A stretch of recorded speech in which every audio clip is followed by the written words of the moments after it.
I cancelled my baby shower with only 2 days' notice because only 3 people confirmed. I discovered that the rest preferred to make ridiculous, meaningless excuses. That day I cut ties with almost everyone, and I finally admitted just how deeply alone I had been throughout my entire pregnancy. On Monday night, I opened the WhatsApp group chat for the 15th time that day and counted the responses. 3 people had confirmed they were coming in 3 weeks. I stared at the screen with my phone resting on my belly, which was getting so big it barely fit between my lap and the table. 8.5 months pregnant. 42 invitations sent, including an individual text message to each person because I wanted them to feel like the invitation was personal, not some mass announcement. 42 messages written by hand, each one starting with that person's name. 3 responses. The others I had received didn't count as responses. They counted as excuses. Daniela, my coworker of 5 years, told me she had a dentist appointment that Saturday that she couldn't reschedule. A dentist appointment. I read the message twice because I thought I had misunderstood, but no. Daniela, who had called me crying at midnight in July because her dog was sick and whom I had stayed up with until 2 in the morning, had a dentist appointment. Sophia, my second cousin, said her car was in the shop. Nobody offered to give her a ride. Nobody asked if there was another option. Just, my car is in the shop, I'm so sorry, I hope everything turns out beautiful. Marco, the brother of my best friend from college, who hadn't even been invited by me but by my mom because he lived nearby, said he had a prior commitment without specifying what it was. And everyone else simply hadn't responded at all. I placed my phone face down on the table. The smell of rice drifted in from the kitchen. I'd put it on to boil 20 minutes earlier, and it was probably overcooked by now. I didn't get up to check. I stayed seated in the dining room chair with my hands resting on my belly, staring at the wall in front of me. There was a small yellow stain near the light switch because last summer I had tried to paint the room by myself and ran out of paint before I could finish the second coat. I thought that by the time the baby was born, I would have painted that wall properly. I'd been thinking that for 8 months. The baby shower was scheduled for Saturday, 2 days away. The 3 people who had confirmed they would be there were my mom, who was co-hosting the event and therefore her presence didn't exactly count as a spontaneous gesture of affection, my Aunt Carmela, who was 72 years old and lived 40 minutes away by bus and had still said she'd be there, and Luciana, a woman I had briefly worked with 3 years earlier and with whom I maintained the kind of friendship made up of occasional messages and Instagram reactions. Luciana, who wasn't even a close friend, had replied the same day she received the invitation, "I'm coming. Tell me what you need." I thought about that. I thought about the fact that Luciana, who knew me less than almost anyone else on that list, had responded the very same day. I got up and turned off the stove. The rice was stuck to the bottom of the pot. I didn't eat dinner that night. I went to bed early, leaving my phone charging on the nightstand, and lay on my side staring into the dark room. The baby's clothes were folded inside a cardboard box next to the closet because I still hadn't finished putting together the crib. The instruction manual was taped to the side of the box. It had been sitting there for 2 weeks. I had nobody to help me assemble the crib. I'd assumed someone would offer. That someone would ask. That at some point during the pregnancy, someone would call or show up at my door and say, "Hey, what can I do to help?" Nobody asked. I closed my eyes. I listened to the traffic outside, the refrigerator humming in the kitchen, my own heartbeat. I thought about the 42 invitations. I thought about Daniela's dentist appointment. I thought about Sophia's car. And then I thought something I had spent months refusing to think about clearly. That this wasn't the first time. That this wasn't a coincidence, bad luck, or a difficult month for everyone all at once. That this was a pattern. That this pregnancy had been the longest and quietest version of something that had already been happening for years, and that I had ignored it because it was easier to keep being the person who was always available for everyone else than to admit that nobody was available for me. I fell asleep with that thought floating in my mind, unresolved, like a question that already knows its answer but still isn't ready to hear itself spoken aloud. The next morning, I canceled the baby shower. I didn't send a long message. I didn't offer an explanation. I simply wrote in the group chat, "The event on Saturday has been cancelled. Thank you to everyone who confirmed they were coming." Then I closed the app. What happened afterward was far more complicated than I expected. My mom called 4 minutes later. I saw her name on the screen, took a deep breath, and answered. "What happened? Are you okay? Is the baby okay?" "I'm okay, Mom. The baby's okay." "Then why did you cancel without telling me first? I'm the one organizing it. I already bought the napkins, I already ordered the cake." "I know. I'm sorry. I'll pay you back for the cake." There was a pause. My mom has a very specific way of going quiet when she's gathering her arguments, and I know it well. "Renata, sweetheart, only a few people couldn't make it because everyone's busy." "It's not, Mom. It's not that they don't care about you, it's just, Mom." I said it more firmly this time, not angrily, just with enough weight to make her stop. "I didn't call so you could convince me everything's fine. I'm calling to let you know." Another silence. "Okay," she finally said, her voice flatter now. "Okay. Do you want me to come over today?" "No. Today I want to be alone." It wasn't entirely true, but it wasn't entirely a lie, either. What I really wanted was to be alone in a very specific way, without having to manage someone else's worry, without reassuring anyone, without carrying on a conversation with someone who would look at me with that expression of pity my mother has and that I find unbearable. We hung up. I made myself a coffee, left it cooling on the counter because I forgot to drink it, and sat down in front of my laptop. I opened my direct message chat with Daniela. We had worked together for 5 years. 5 years of lunch breaks, covering shifts for each other, listening to each other talk about our lives. When I got pregnant, Daniela had been one of the first people to find out. She hugged me in the office bathroom. She told me I was going to be amazing, that I could count on her for anything. I reread that message, which was 8 months old. Then I reread the dentist message, which was 2 days old. I typed, "Hey, I want you to know that I canceled the baby shower. Not because I'm angry, but because I realized I needed to be honest with myself about a few things. You don't have to respond to this." I sent it. Then I opened my conversation with Sophia and wrote something similar. Then Marcelo's, a friend I had shared an apartment with for 2 years in college. Then Priscilla's, my high school friend, who hadn't responded at all. Not even an excuse. Just silence.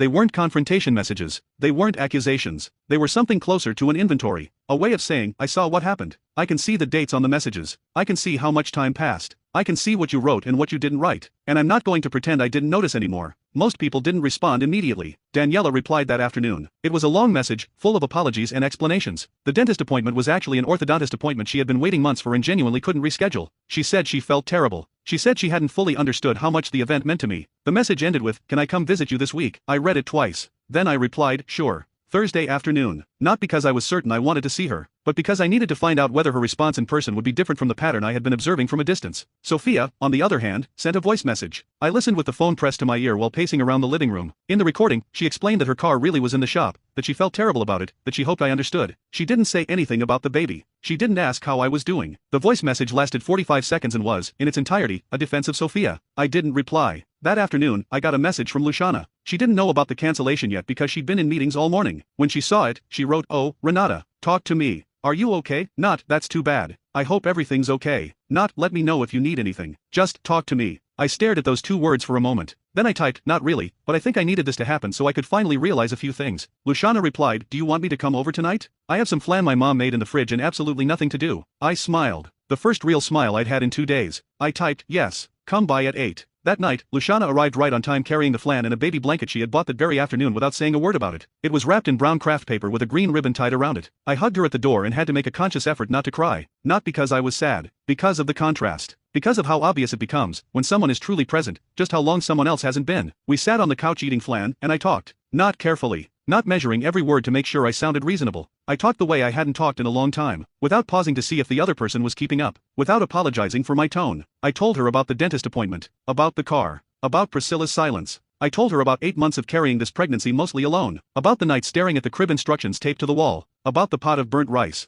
about the 42 invitations I had written by hand, each one beginning with the recipient's name. Luciana listened without interrupting. When I finished, she said, "Hey, when are you putting the crib together?" I looked at her. "Because I can come over this weekend. I don't know how to build anything. I'm terrible at it, but there are 2 of us, and those are better odds." I laughed. A real laugh. One without tears hiding underneath it. "Saturday," I said. "Saturday it is." It was a small evening. No drama. No grand resolution. But when Luciana left and I turned off the lights, something had shifted slightly in the way I felt standing inside my own apartment. Not better, exactly, but more honest. Like someone finally stopping the awkward walk caused by a stone in their shoe, not because the stone is gone, but because they finally allowed themselves to admit it was there all along. Daniela was coming on Thursday, and I already knew, before she even arrived, that conversation was going to determine a lot. Daniela arrived on Thursday carrying a paper bag from a bakery near our workplace. Inside were 3 kinds of sweet pastries and a card with a teddy bear on the front. I let her in, offered her coffee, and the 2 of us sat down at the dining room table. For the first 10 minutes, she barely stopped talking. She was sorry. She hadn't realized the impact. The orthodontist appointment had been scheduled for months, and the office didn't offer Sunday appointments. If she had known it meant that much to me, she would have found a way to come, even if only for a little while. I listened to everything. Then I said, "Daniela, I'm not asking you to apologize for the orthodontist appointment." She stopped. "I'm telling you that I realized something. That for the past 8 months I've been pregnant, and not once, not a single time, did you ask how I was doing unless I brought it up first. Every time we saw each other at work, we talked about your new apartment, your nephew, your situation with your boss. And I listened. I always listened. But it never went the other way." Daniela opened her mouth, then closed it. "I'm not saying you're a bad person," I continued. "I'm saying I realized I put more into this friendship than you did. And for a long time, I ignored that because it was easier. But I can't keep doing that anymore." The silence that followed was uncomfortable in a very specific way. It wasn't the silence of someone processing something difficult. It was the silence of someone who expected the conversation to end differently. Finally, Daniela said, "I didn't know you felt that way." "I know," I replied. "That's part of the problem too. We didn't end up fighting. There was no slammed door. No dramatic tears. Daniela left an hour later carrying the same bag of pastries because I had never opened it, and we said goodbye at the door with a hug that lasted exactly as long as it should have and not a second longer. I closed the door and stood in the apartment hallway. I thought I should feel bad. I thought I should feel guilty, or at least something resembling nostalgia for a friendship that probably wasn't going to be the same anymore. Instead, what I felt was a strange kind of clarity. Like cleaning out a room that's been collecting things you don't use for months and suddenly realizing there's floor space again. That same afternoon, Priscilla sent me a message. 4 lines explaining that she'd had a very difficult month, that she'd disconnected from a lot of people, that it wasn't personal. It ended with, "I hope you understand." I read it once. I didn't reply. Not because I was angry, exactly, but because I realized I had nothing to say. Priscilla had been in my life since I was 15 years old, and in the past 3 years I could count on one hand the number of times she had asked about me without me initiating the conversation first. The baby shower wasn't the betrayal. The baby shower was simply the moment the pattern became impossible to ignore. What followed that week was something I hadn't expected. The silence from the people I had stepped away from didn't feel like loss. It felt like space. Every conversation I no longer had to maintain. Every message I no longer had to answer carefully to avoid hurting someone's feelings. Every person I no longer had to emotionally manage. Each one was a weight I hadn't realized I was carrying until I finally set it down. town. On Saturday, Luciana arrived right on time. We spent 4 hours putting together the crib with the instruction sheet taped to the wall, arguing about Screwy, which both of us insisted was identical to Screw F even though it clearly wasn't, and laughing at things that weren't really that funny but somehow, on that particular Saturday, felt like the funniest things in the world. When we finished, I stood in front of the crib and looked at it for a moment. It was white. Simple. With vertical slats and a small mobile I still hadn't hung up. It looks nice, Luciana said from behind me. Yeah, I said. I didn't say anything else. I didn't need to. That night, after she left, I sent a direct message to Aunt Carmela. Thank you for confirming you would come. It means more than you realize. She replied in less than 2 minutes with a photo of a small yellow knitted baby blanket she had been finishing for the baby, along with a message, for my girl and my great-grandson. I can't wait to meet him. I smiled. I found myself staring at the picture of the blanket a little longer than necessary. Then I turned off the light, lay down on my side, and for the first time in weeks, fell asleep without mentally replaying the WhatsApp group chat. But there was still one person I hadn't talked about. One person whose silence couldn't be explained by a dentist appointment, a car in the shop, or a difficult month. One person whose absence throughout those 8 months had been different. Older. More complicated. And someone I had been avoiding thinking about directly because thinking about her meant opening something that had been locked away for years. My sister, Valentina. Valentina and I are 34 and 31, respectively, and we have a history that is easy to tell one way and very difficult to tell truthfully. The easy version goes like this: we love each other, but we're different. Valentina is the organized one, the one who always knew what she wanted, the one who got married at 28 to a man the entire family adores and moved to another city. I'm the one who took longer to find my path, the one who made decisions that sometimes confused other people, the one who ended up pregnant and single at 31 from a relationship that had already ended by the time I found out. The real version is more complicated. Valentina didn't call when I told her about the pregnancy. She sent a text message. 3 lines. What news? I hope you're doing okay. Let me know if you need anything. I waited days to see if she would call. She didn't. Throughout the pregnancy, she sent occasional messages, general questions, and a package containing maternity creams that I appreciated but that felt more like an administrative gesture than actual presence. Every time I tried to start a longer conversation, Valentina found a way to end it without making it seem like she was ending it. She was busy. She was always busy. And the geographical distance was the perfect excuse because it was real, but it wasn't the whole truth. When I sent the baby shower invitation, Valentina didn't respond for 9 days. On the 10th day, she sent a message, that weekend I have a wedding for a friend from work. I'm sorry. You know I'd be there if I could. Red heart. I read the message, put my phone down on the table, and went back to what I had been doing. I didn't respond then. I didn't respond in the following days. And when I canceled the shower and sent the individual messages, I didn't write to Valentina. I wrote to everyone else. But not to her. Not because I was forgiving her, but because what I needed to say to her wasn't the same thing I had said to everyone else. It wasn't about the baby shower. It was about something much longer. Valentina called the following Friday. I answered. Renata, I heard you canceled the shower. Are you okay? Yes. Why didn't you tell me directly? I sat down on the edge of the bed. I noticed my heart was beating a little faster than usual, because I didn't know what to say to you yet. What does that mean? It means I spent 8 months trying to understand why I feel like I don't exist to you anymore since I got pregnant, and I still don't have an answer. There was a long silence. That's not fair, Renata. I live in another city. I have my own life, I know. I can't be available all the time. I'm not asking you to be available all the time. I'm telling you that in 8 months, you didn't call me once unless I called first. That when I told you about the pregnancy, you sent me a 3-line text message. That you received the shower invitation 3 weeks ago and took 10 days to tell me you couldn't come. Valentina said nothing. I'm not attacking you, I said, and I meant it. But I'm not going to tell you it's okay either. Because it isn't. Renata, it's not that I don't care. It's just, she stopped. When she spoke again, there was something different in her voice. A discomfort I recognized but rarely heard from her. I didn't know how to handle it. Any of it. The pregnancy, the fact that you're doing this alone. I didn't know what to say, so I ended up saying nothing. I stayed still. That's not an excuse, she continued, almost despite herself. I know that. I'm just explaining what happened on my side. It was the most honest answer she had given me in a very long time. It wasn't enough to fix everything, but it was something. I need time to process this, I said. I'm not telling you I don't want to see you. I'm telling you I need time. Okay, Valentina said. Then, after a pause, when's your due date? 3 weeks. I'm coming, she said. Not as a question. As a statement. I didn't answer right away. We'll see, I finally said. Then we hung up. I sat on the edge of the bed for a while with the phone still in my hand. Afternoon sunlight streamed through the window. That orange glow the apartment always gets around 5:30, the one I've always loved. I thought about what Valentina had said. I didn't know how to handle it, so I said nothing. It wasn't a justification, but it was recognizable. I had done the same thing in other situations, with other people. There had been times in my life when someone was going through something difficult and, without any bad intentions, I had stepped back because I didn't know what to say. The difference was that this was my sister. And the pregnancy wasn't somebody else's crisis. It was my life. That night, I wrote in my journal. I wrote, today I talked to Valentina. I don't know what will happen between us, but I do know that I'm not going to keep pretending her silences don't affect me. I can't do that anymore. Below that, after a blank line, I wrote, the baby moves a lot at night. I think he's going to be restless. I think I'm going to like that. I closed the journal.